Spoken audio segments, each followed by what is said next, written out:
Welcome back, and let me start by saying that I've put quite a bit on my plate lately, as I know that some of you are waiting for the next Black Prior analysis, but I wanted to at least get out a Knight's Hero speculation video because, as you guys might know, it's kind of my thing. But I hadn't been working on any of that because Bannerlord just released, and it's been freaking awesome. I'm having so much fun with it, even though it's an early access game, and it kind of shows that it is. But we can talk more about that later. Let's start with that. In my opinion, I do not think the Knights are going to get a hero in year 4. In fact, I don't think any faction other than the Wulin are getting new heroes. That's the reason I made the Wulin video first. But now, let's just talk about the other possible options for fun, and go over some really big community requests. With all that being said, I made the Wulin video pretty brief because of how few things I had to share. I don't think that'll be the case with this video, so prepare yourself. Starting off the Knights faction, let's start with a really popular idea of adding a Rapier to the game. One part of this being that I haven't done a Peacekeeper analysis yet, but I am very much looking forward to it because, spoiler alert, her fighting style is heavily based in Rapier and dagger techniques. The way she crosses her arms to how stab-centric her attacks are, it's very much reminiscent of Rapier and dagger. I don't want to get into it any more than that though, because she will get her own video talking about all of that. But for now, understand that technically, we already have a hero using Rapier techniques, she was just not given a Rapier. That being said, I see no harm giving her duelist clothing with a puffy Renaissance sleeves and giving her swords an actual complex hilt with a narrow blade. I would very much support it, actually, compared to her other cosmetics. Besides that, though, there could be space for another Rapier character because of how many schools of Rapier technique there are. The problem comes up with uniqueness and necessity.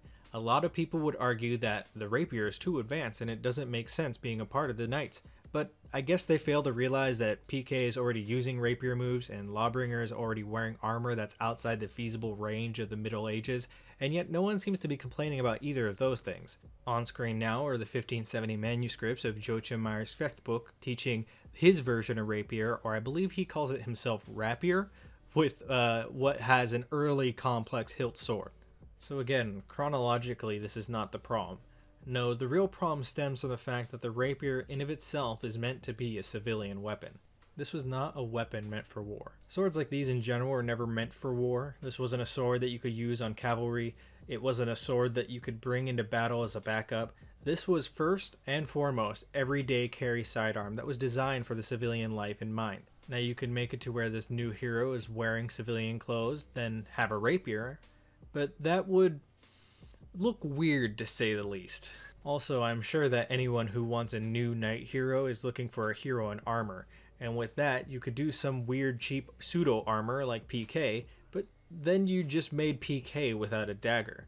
Do you see how adding a Rapier into this game would be kinda difficult? Unless someone found a way where they could somehow make a civilian weapon, pair with military armor, and make it unique enough compared to the current roster, I just don't see it feasibly happening. That being said, it's not impossible. Maybe Ubisoft can come up with some gimmick that can make the Rapier hero be unique. The way I see it, if we were to get more heroes, they would come in a one hero season model like year 3. That means that Ubisoft gets only one knight hero they can sell you. I don't know if they want to risk making a hero that some could say isn't unique enough to warrant buying. Let me know what you guys think. I know a lot of people are really hoping for a hero with a Rapier at some point, so I'm sure that some of you can think of something that would make the hero a lot more interesting. Another hero that I know people really want, and to be honest, if we could have as many heroes as we want, then I would too, is a hero that uses a Zweihander or a Montante, or basically a Greatsword. I'd love to have a hero like this because I love the 1600s design of clothing and armor and warfare. It's colorful and bold and very articulated, and really, that's just not the clothes, it's the armor as well. So if we were to make a kind of Landsknecht hero with a Zweihander, then you can either have extremely flamboyant clothing or a unique set of fluted Maximilian armor. But I again don't think it's feasible for the same reason we can't do the last one. I'm going to quote my response to one of my viewers who was mentioning all the attributes I said before, and I said, as much as I would love an actual Montante Zweihander in the game, it just feasibly doesn't make sense after they added Highlander. I plan on making a full-fledged Highlander analysis, but to give you the short of it right now, because of how they blew out the proportions of what a claymore should be, they then made Highlander's fighting style more akin to that of a large blade like a Zweihander. So I don't know how unique they can make it without it being a different version of Highlander. It would fall into the same trap Yorm did. Everyone asked for a hammer hero. They ended up finally making a hammer hero, and it ends up just being a centurion clone. And don't get me wrong, I don't mind them reusing playstyles from other heroes on the roster, but these new heroes still need to be unique in their own right. During Yorm's reveal, you should see how many people said that they were selling us Centurion's rework. So again, we run into the problem with heroes already using a specific fighting style for how they use the weapon. We could make another copy of Highlander and just make it a knight hero, but that wouldn't be very new or refreshing. That being said, although the weapon style might be taken, there's still a spot for how we can implement the attire of an early Renaissance gentleman into the game. And this will now lead us into the weapons that I would like to see. To start off, the Langsmesser. With this, we can keep the Langsneck attire and still be able to have a unique weapon that would be new to the roster. Now, if we wanted to really be authentic with the Langsneck style, then we could go with the Katzbalger. This is a sword that was a bit more exclusive to this group, but in my opinion wouldn't be unique enough to have as a weapon that would sell this character. Most of the audience would see this sword and think that it's just another straight blade weapon. Meanwhile, with the Messer's knife-like shape, it could be as narrow as one of Peacekeeper's swords, or as broad as Tiandi's Dedao. Okay, maybe not as broad as the Dedao in-game, but the point is there's a lot of variation. Along with the variety of cosmetics for the weapon and the hero itself, there is also a brand new thing that we can bring in. Firearms. Now, I understand this might seem out of place in this game, but hear me out. We already had bombs in this game, now we also have fireworks as well when the Wulin showed up, so it was only a matter of time for guns to show up because the ingredients were all there. What better time to work on weapons for war than a time for peace? Now, I'm not a game dev, so I don't think I could come up with a concrete gameplay design for a character that would viably work in game. That being said, if I had to come up with how a hero like this would play like, I would like to think of a character as a brawler, not with how the term is used on Centurion. So instead of going for wall splats and trying to bait out someone to net big damage, it would be more like combining grappling and attacks with some moves that force a hero to make a decision. Think of Kensei's top heavy, for example. You have a super slow top heavy that you usually never let fly, but you also have numerous other options when it comes to feinting or soft feinting.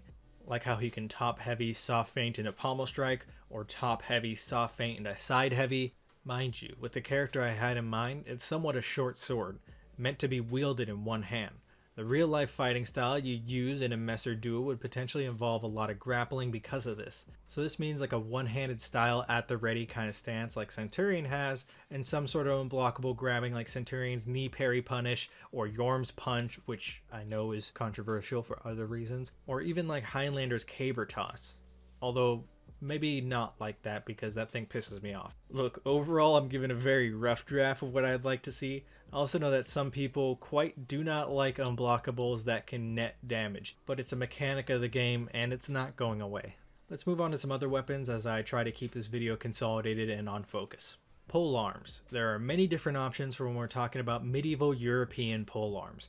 I'm showing an image right now that you might remember from the Lawbringer analysis, and this very condensed list of polearms. As we can see, there are things from bills to glaives to pikes. Polearms are probably one of the best and most resourceful weapons of a medieval soldier to have. One that I think is relatively interesting is the partisan. This may look like a spear, but it has much longer blades that you can slash with it and stab as well. They also have a tendency to be very fancy too. This could be another option, but the question is, do you think that people want another polearm knight? Regardless of weapon, I think that Ubisoft knows that a majority of the knight community wants, and that's heavy armor. More specifically, plate armor. We all know, or at least hopefully you know from watching this channel by now, that heavy armor really isn't heavy per se, as it's distributed its weight across your body.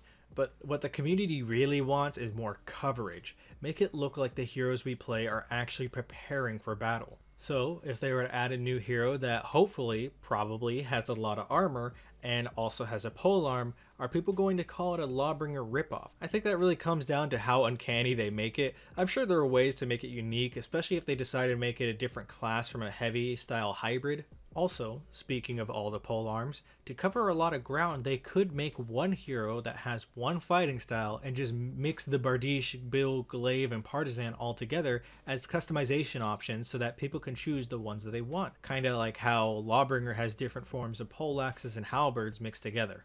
Now, I feel an obligation to bring up the next weapon and why it wouldn't work, just because I've seen the suggestion quite a bit. Some people have said that they should add a lance and shield hero for the knights. Now, I'm fairly certain that when they mean lance, they don't mean a type of spear. They actually mean the jousting lance, like Monster Hunter style. Actual battlefield horseback lances were more like spears than the ones you'd see in a jousting tournament. This is because the jousting lances are designed with tournament in mind. It doesn't have that broadened spear tip like you'd see on a battlefield lance, and they don't have that conal design that makes it easier to wrest the lance. Also, I'm fairly certain that they're built to splinter, but I could be wrong. But even if we were to put all that aside and just assume that we're talking about a battlefield lance, people don't understand that these were specifically designed for horseback. They are very tip heavy and they don't have the same point control that you would have with your basic infantry spear. The reason they were so heavy is that it causes more damage just due to its sheer mass, and it also has better structural integrity than your average spear. Overall, it doesn't make much sense to have a lance and shield unless you're on a horse where the horse can do a majority of the heavy lifting and momentum. You just have to point it in the right direction. So let's just say, for hypothetical sake, what you actually give the hero is a spear and shield. And if you want, we can call it a lance because I'm sure Ubisoft doesn't care what the actual terms for the weapons are. How would you make this hero different from Valkyrie? We can go even bigger than that. How would you make this hero any different from the current shield heroes we have? I mean, there's only so much that you can do with the spear unless you want to come up with a brand new gimmick like Black Prior, and even then, it would have to be a very impressive gimmick. Let's move on, but what I still want to talk about is another type of shield hero, and I'll get into some shield gimmicks that I'm thinking of later on. But first, let's talk about the weapon. I think it's about time that we get a real Warhammer in the game. I said real Warhammer. See, something with languets, a rear spike, a hammer on the front, maybe even one of those much later era Warhammers that comes with a dag on the top like how we see on Lawbringer's poleaxes do, and we could implement that same kind of fighting style as well. So to keep it brief, here are a few things that I'd like to see. To start, I want this hero to be a hybrid between a heavy and an assassin. I'll explain why assassin in a second. For shields, because this game is somewhat grounded in realism but not grounded in history, we can choose whatever the hell we want to mix and match things. So what I would like to see as a shield is one of those early kite shields with a round top on them. This time, when they're making their kite shield, they can actually put straight edges on the side so it looks like a kite shield. Pair that with how much larger BP's shield looks, I don't think a lot of people would argue that they're the same shield, as they would look different for the most part. To really hammer down on that point, I'd also want this hero to be a bit smaller in size than BP to really solidify BP's place as a heavy. And because this hero's kite shield will look smaller, it'll sell the idea that it's a much more agile shield user.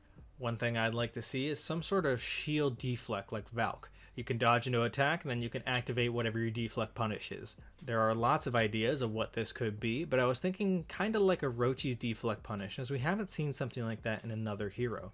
Guess the wrong deflect and dodge early, and you might eat more damage, or you might fall for a feint into guard break, which could also have its own problems. Also, crushing counters on all sides. Come on, BP has it, Highlander has it, Valk has it. It's a staple of combat. If this hero doesn't have it, I would riot. Bringing it back to the hammer, it could also be like light attacks, and deflects could be with the dag, or what is the spike on the top of the hammer, and those can be like quick jabs. Meanwhile, the heavies are with the blunt and the spike end of the hammer.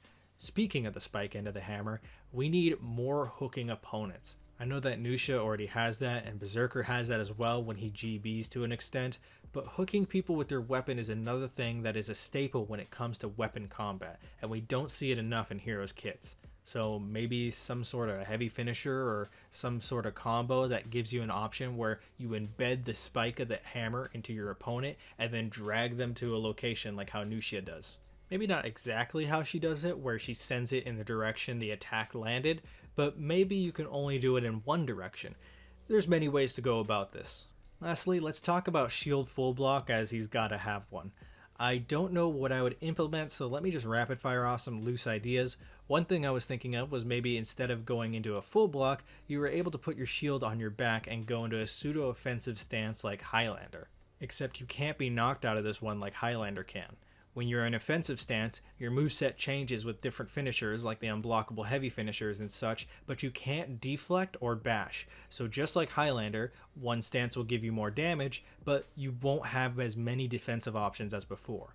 With this new hero, I could see you putting away your shield to do more damage in ganks, while having your shield equipped to do to flex and to bash enemies, hoping that them provoking you will provide revenge. Another shield option could be to have an activatable full guard ability like Black Prior, but all it does is knock your opponent on the floor. It doesn't guarantee you anything, but it stuns your opponent and allows you to flow into your combo so you can try to make a move, and stalls them so maybe your team could arrive.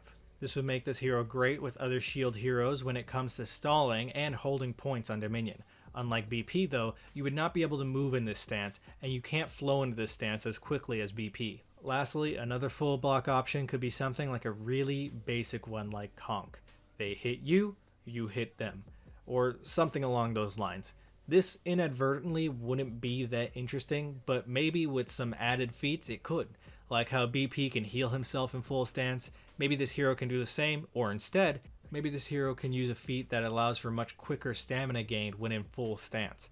Not as much as Jang Jun, but maybe just a little bit below him.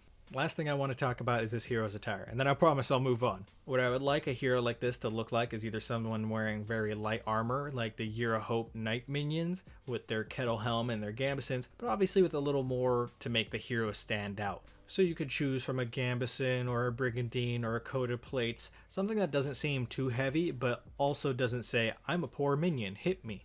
Another design I'd like to see is the classic Norman or Crusader style armor. Head to toe covered in mail, and with some sort of nasal helm or servolier on.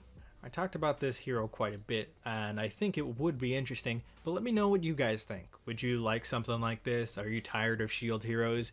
Do you think this idea is stupid? If so, that's fine. I'm not married to it, but go ahead and explain why. Politely, if I may add.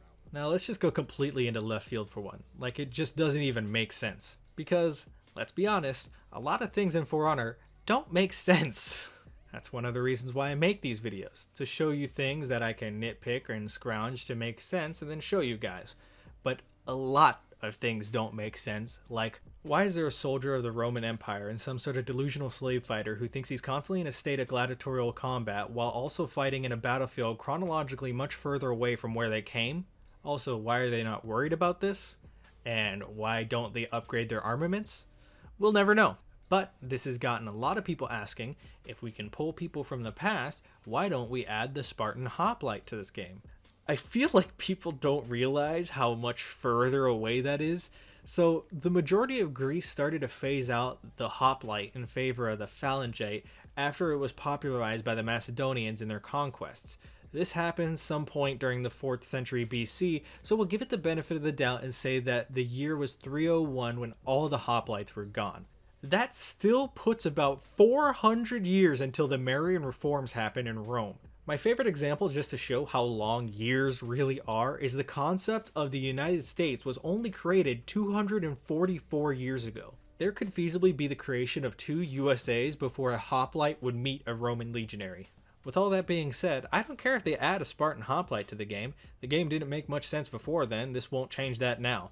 The problem I have is the same problem we had with the Lance hero, except I'd like to think that it's been even more exacerbated here because the shield a hoplite would use is a lot more similar to the shield Valkyrie would use compared to later medieval shields. So if anyone can come up with a design that would make a hoplite a viable choice to add to the game without making it a Valk clone, I'm all ears. This makes me want to think that Ubisoft should just add faction different armors so that you can make your hero look completely different from the faction that they came from. Then you could still make Valk a hoplite and then Highlander a Landsknecht. Doubt they would do this though, but it's still fun to think about nonetheless. Lastly, now that we went far in the past, let's go really far in the future. Sabers. No, not lightsabers. Although, I missed the May the 4th event. I meant military sabers, cavalry sabers, maybe even cutlasses. You would not be surprised how many people listen to Sabaton and now they won't stop suggesting adding winged hussars to the game. Look man, sabers are badass, and I won't be disappointed if they were to add hussars to the knights. That being said, does it make any sense? Hell no. Does it need to make sense? Hell no. I think that if it's fun and interesting and adds to the overall gameplay and customization you can do in the game, then I'm all down. Sabers are great too. People always think about rapiers when it comes to dueling and that the most duel-worthy weapon is a rapier. I think the entire country of Poland would like to know your location. Also, the British Empire. And I suppose the Spanish Empire as well. And now that I think about it, also, An addition like this could work, and we already know that these factions got time machines because almost every faction has one hero that sticks out due to the difference of centuries in the gear that they use. Hell, every single one of the knights are all in different eras anyways, so screw it, bring in the hussars. I think that'll be it for this one. If you guys have any questions, comments, concerns, or knight hero concepts that you'd like to share, feel free to leave it down below. If you like this video, hit the like button as it really helps me out, and if you like content like this, then consider subscribing as that's the best way to stay up to date when a video releases. Besides that, this is about the time that I tell you I'm going to be working on my next Black Prior analysis. But to be honest with you, I'm probably just going to go play more Bannerlord. Anyways, I hope you enjoyed this, and I hope you have a great day. Peace.